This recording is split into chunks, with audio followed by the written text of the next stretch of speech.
it's me again.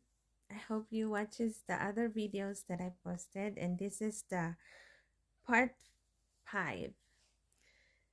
This system pointed the way to a promised hope, a Messiah who would fulfill the intent of the sacrifice system once and for all. Matthew 5 verse 17. The Old Testament gives us a glimpse into God's eternal plan.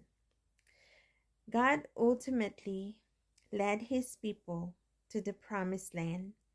Like the garden of old, the promised land was a place of God's choosing, where the people were to live while they enjoy God's bountiful provision.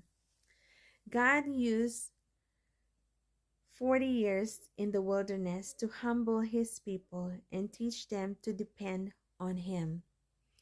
He then allowed them to conquer the pagans, inhabitants of the land, and he set them there to reflect his glory to the world once more. More astounding, God lived among his people in the tabernacle. There his presence would reside, and his people could continually worship him through their sacrifices. Yet this land of promise was only a preview of forever, the final act in God's story, in which his people will permanently live with him and enjoy eternal freedom from sin, death, and shame in heaven. The Old Testaments give us a glimpse into the dreadful state of humanity apart from God. God's people had so much going for them. Not only did they have a relationship with God through partial, they also had the law, which told them how to obey God.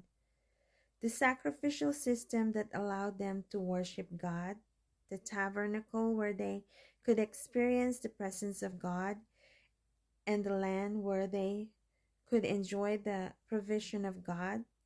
These gifts of grace should have allowed them to fill the earth with the knowledge of God's glory.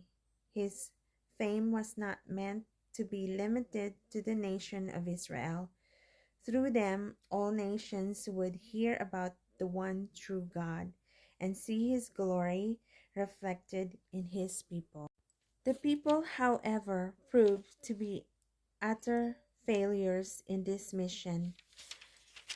They embraced the idolatrous practices of the surrounding nations rather than living a distinctive, holy life as God had required. They looked toward human leaders like Saul, David, and Solomon to usher in God's promised blessings while they turned away from God himself. As a result, God's people began to unravel at the seams, splintering into two separate nations and facing continual threats of war.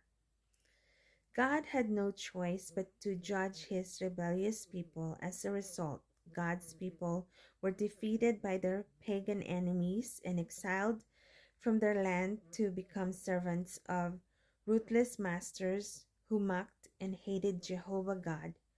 Through the prophets, God called the people back home again, and the cycle continued.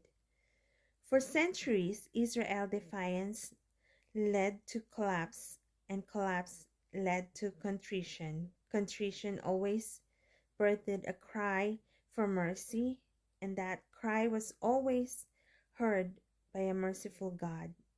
Enemies whom God used as an instrument of judgment for his people were dispatched and defeated in one heavenly gesture. Even when his rebellious people were helpless, God would seek them out and draw them to himself. But every generation seemed to take Israel further from Eden's paradise. The scene of the end of the Old Testament is bleak. God's remnant people were broken and in need of deliverance from their cycle of death. Thankfully, God's mission never changed. The prophets continue to remind God's people of the coming promise. 1. The Messiah who would fulfill God's promises, reclaim God's people as worshippers, and establish his rule and reign forever. He would give his people a new heart, pulsating with the new life of his spirit. Ezekiel 36, verse 26. God would not abandon his people.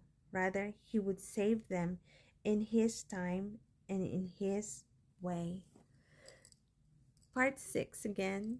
Have a great day, you guys. God bless.